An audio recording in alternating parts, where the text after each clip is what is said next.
मजार, दरगाह और पक्का कब्रिस्तान बनाना, मजार, दरगाह और पक्के कब्रिस्तान पे जाना अन इस्लामिक है, हराम है। इसलिए आपको दुबई में, कुवैत में, अरब में, अबू धाबी में एक भी मजार नहीं मिलेगी, एक भी दरगाह नहीं मिलेगी, एक भी पक्का कब्रिस्तान नहीं मिलेगा। क्योंकि अजान में क्या बोलते हैं? ला इलाहा इल्लल्लाह, अल्लाह के अलावा दूसरा कोई इबादत योग्य नहीं है।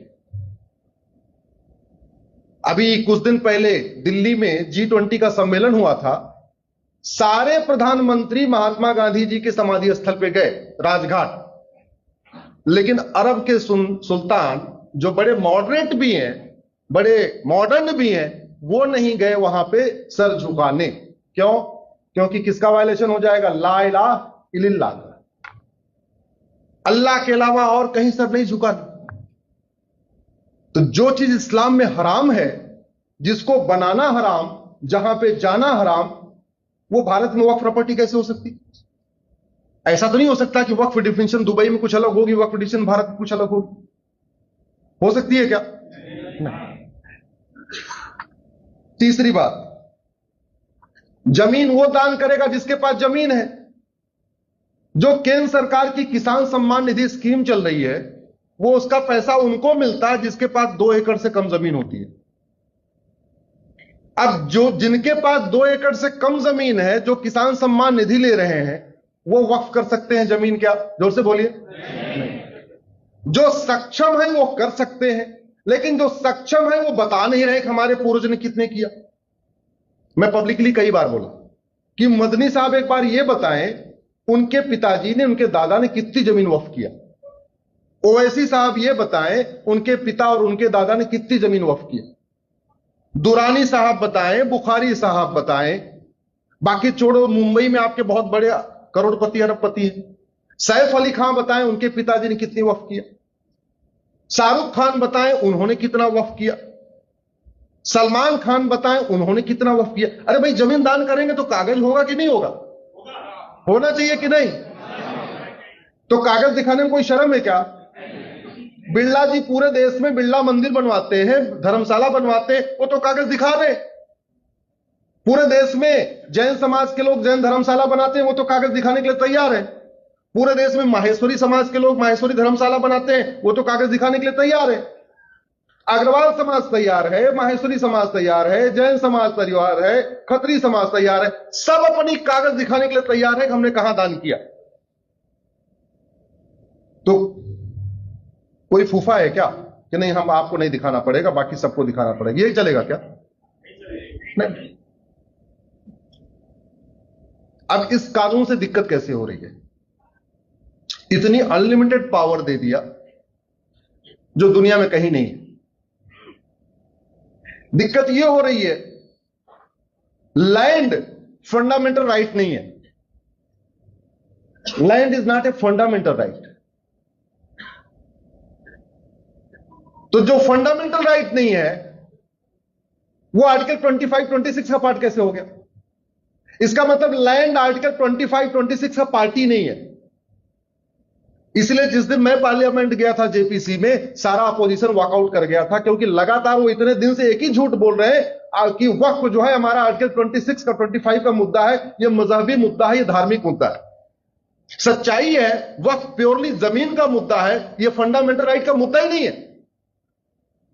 और जमीन का मुकदमा डिसाइड करने के लिए कोई बोर्ड ट्रिब्यूनल हो ही नहीं सकता। जमीन का मुकदमा डिसाइड करने के लिए कहां शुरू होगा? रेवेन्यू कोर्ट से। जमीन के मुकदमे के लिए ऐसा नहीं हो सकता मजहब के आधार पर अलग अलग ट्रिब्यूनल होगा, अलग अलग बोर्ड होगा। यह शुद्ध रूप से क्या मुद्दा है? ये लैंड का मुद्दा, ये धार्मिक मामला ही नहीं है। लेकिन झूठ परोसा जा रहा है, परोसा जा रहा है। उनका नेटवर्क इतना तगड़ा है, उनका सिस्टम इतना तगड़ा है, फेसबुक पे उनकी प्रेजेंस इतनी तगड़ी है, तो झूठ फैलाते जा रहे हैं कि हमारा तो धार्मिक मुद्दा, धार्मिक मुद्दा। धार्मिक मुद्दा कहां से हो गया? प्योरली सिविल मुद्दा है ये तो। भारत में और भी ट्रिब्यूनल हैं, मुझे कोई एक ट्रिब्यूनल बताइए जो रिलीजन के आधार पे हो। जीएसटी ट्रिब्यूनल है, सबके लिए है। इनकम टैक्स ट्रिब्यूनल सबके लिए, एनजीटी सबके लिए, एनसीडीआरसी सबके लिए, क्लैट, एनक्लैट सबके लिए। कोई ट्रिब्यूनल किसी रिलीजन के लिए है क्या? तो फिर यह कैसे हो सकता है? रिलीजन के आधार पे कोई ट्रिब्यूनल हो ही नहीं सकता, और रिलीजन के आधार पे जमीन का डिस्प्यूट किसी ट्रिब्यूनल में चल ही नहीं सकता। आप बताइए सारे अधिवक्ता, है कोई? जमीन का मुकदमा तो वहीं चलेगा, पहले नीचे जाएगा, एसडीएम के यहां जाएगा, फिर एडीएम के यहां जाएगा, फिर डीएम के यहां जाएगा, अलग अलग डिपेंड करता है। आपके यहां महाराष्ट्र में क्या व्यवस्था मुझे नहीं पता, यूपी में तो सबसे पहले चकबंदी अधिकारी के यहां जाएगा, फिर एसओसी के यहां जाएगा, फिर डीडीसी के यहां जाएगा, फिर वो हाईकोर्ट चकबंदी कमिश्नर के यहां जाएगा, फिर हाईकोर्ट, फिर सुप्रीम कोर्ट, ऐसे चलता है। लगभग इसी से मिलती जुलती व्यवस्था आपके यहां भी होगी। ट्रिब्यूनल में थोड़ी चल सकता है, बोर्ड में थोड़ी चल सकता है। तो ये वक्फ बोर्ड कर क्या रहा है?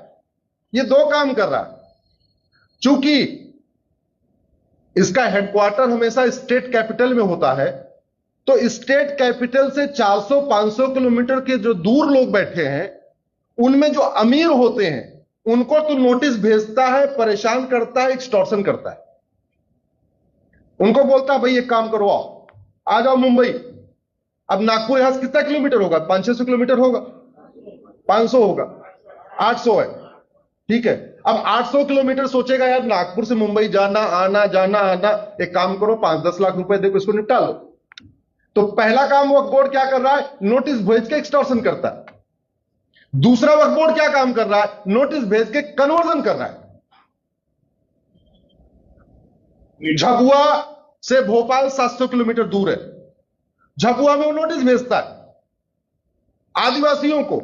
आदिवासियों ने कभी अपने लोकल थाना देखा नहीं, कभी उन्होंने लोकल तहसील नहीं देखी, आदिवासियों कोर्ट कचहरी में चक्कर ही नहीं होता, और नोटिस भेज के वो कह रहा है काम करो, तुम्हारा पूरा गांव वक्फ प्रॉपर्टी है। बोले क्या करना है? बोले भोपाल आओ जवाब देने। उन्होंने कभी अपना झाबुआ का डिस्ट्रिक्ट हेडक्वार्टर तो देखा नहीं, वो भोपाल बेचारे कैसे पहुंचे? बोले फिर क्या करें? बोले कन्वर्ट हो जाओ तो बच जाएगा। भारत में इससे घटिया कानून हो सकता है क्या? और इसको बनाने वालों से घटिया सरकार कोई हो सकती है क्या? इसको बनाने वालों से घटिया प्रधानमंत्री कोई हो सकता है क्या? इसको बनाने वालों से घटिया कानून मंत्री, घटिया गृह मंत्री कोई हो सकता है क्या? लेकिन सब कुछ इसलिए चल रहा है, हम सारे लोग जानते हुए भी अपने तक अपनी जानकारी लेकर बैठे हुए, उसको एक्सपेंड नहीं कर रहे, उसको आगे नहीं बढ़ा रहे।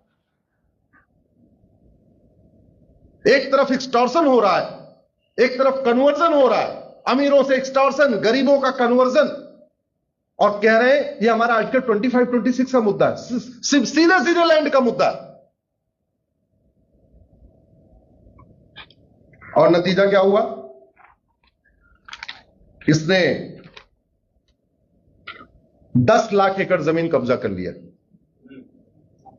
भारत दुनिया के 50 देशों का क्षेत्रफल 10 लाख एकड़ से कम है, और 50,000 एकड़ इसने आजादी के पहले कब्जा कर रखा था।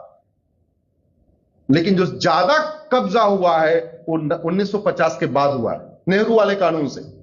नेहरू वाले कानून से केवल 2.5 लाख एकड़ कब्जा हुआ था, और जो ज्यादा कब्जा हुआ है वो 1995 नरसिम्हा राव वाले कानून से हुआ है। और उससे भी खतरनाक कब्जा शुरू हुआ 2013 में मनमोहन सिंह वाले कानून से। जो तेजी के साथ कब्जा होना शुरू हुआ है वो 2013 के बाद शुरू हुआ, जहां यह कर दिया कि जहां हाथ रखा वही तुम्हारी जमीन। पार्लियामेंट को बता दिया वक्फ बोर्ड की प्रॉपर्टी, 1,500 साल पुराने मंदिर को बता दिया वक्फ प्रॉपर्टी, 3-3 हजार साल पुराने गांव को बता दिया वक्फ प्रॉपर्टी। जितनी ऊसर जमीन है वक्फ प्रॉपर्टी, जितनी बंजर जमीन है वक्फ प्रॉपर्टी, जितना खेल का मैदान है वक्फ प्रॉपर्टी, नदियों की किनारे की जमीन वक्फ प्रॉपर्टी, पहाड़ों की जमीन वक्फ प्रॉपर्टी। और नहीं पेट भरा, हाईवे पे जा रहे थे, जहां खाली देखा 1-2 किलोमीटर तक सुनसान, एक वहां पे छोटा सा पत्थर रखा, बोले ये दरगाह वक्फ प्रॉपर्टी। और जा रहे थे, फिर एक छोटा सा पत्थर रखा, बोला ये कब्रिस्तान, ये भी वक्फ प्रॉपर्टी।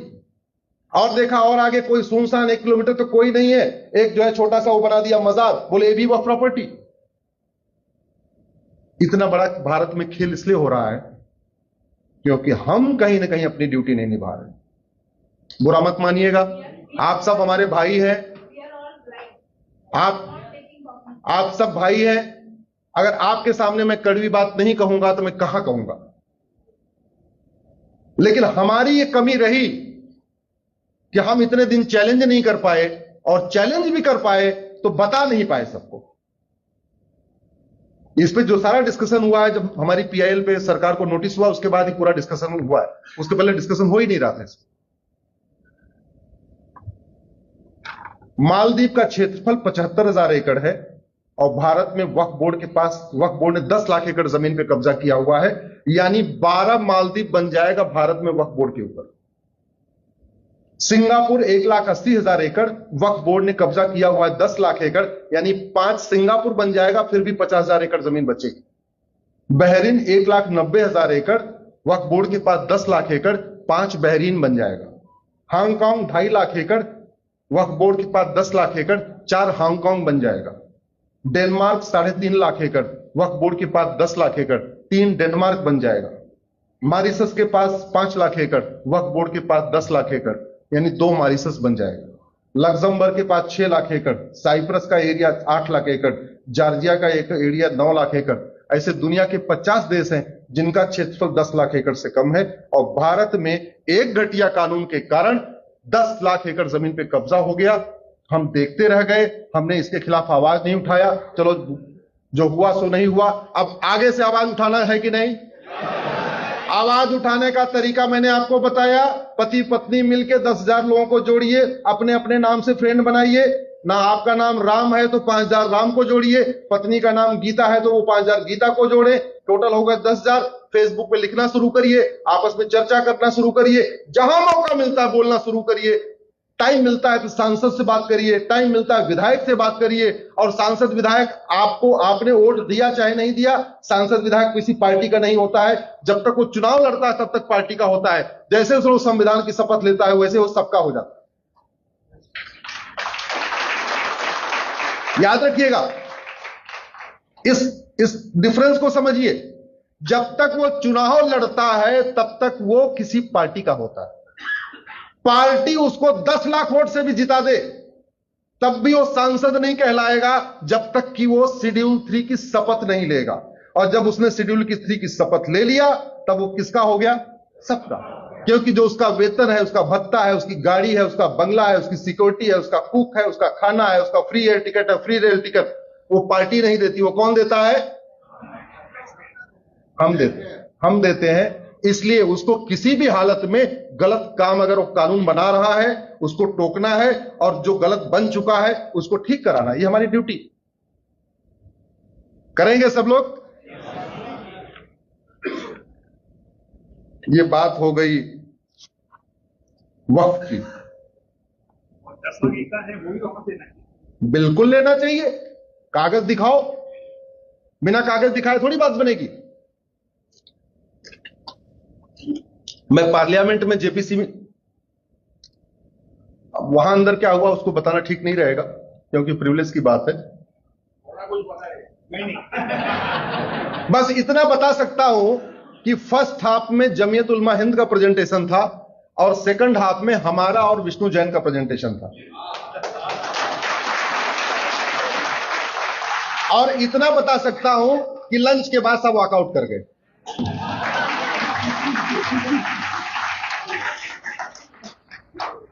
उसमें नोट्स में क्या लिखा वो नहीं बता सकता हूं। हम 2 बोरी पेपर लेके गए थे क्योंकि 35 का सेट बनाना होता है, 31 मेंबर और 4 उनका जो जेपीसी का स्टाफ होता है सेक्रेटरीट का, उसके लिए तो 35 सेट देना था। हमारे पास 5 डॉक्यूमेंट थे, उन 5 का 35 सेट बनाया था। तो हम 2 बोरी भर के ले गए थे, बोरी इतनी बड़ी बड़ी। तो वहां की जो सेक्रेटरी थी, आईएएस ऑफिसर, वो बोली कि सर अभी लंच ब्रेक होगा तो एक काम करिए, लाइए मैं इसको टेबल पर रखवा देती हूं। हमने कहा ठीक है रखवा दो। और लंच ब्रेक तक सब कुछ सही था। जैसे लंच के बाद दोबारा बैठे, भगवान जाने कौन सा पन्ना पढ़ा, तुरंत जोर जोर से अंदर से आवाज आई और वॉकआउट हो गया। सरकार ने 44 इसमें अमेंडमेंट पेश किया है, 44, राइट। लेकिन अभी भी वो एकदम बिल्कुल दुरुस्त नहीं हुआ। आर्टिकल 14-15 के स्पिरिट में अभी भी नहीं आया। हमने 22 अमेंडमेंट और बताया है, तो टोटल कितना हो गया? 66। अब मुझे आप बताओ, जिस पहिए में 66 छेद हो जाए उसको पंचर बनवाना चाहिए या पहिया बदलना चाहिए? यही बात मैं बोल के आया हूं।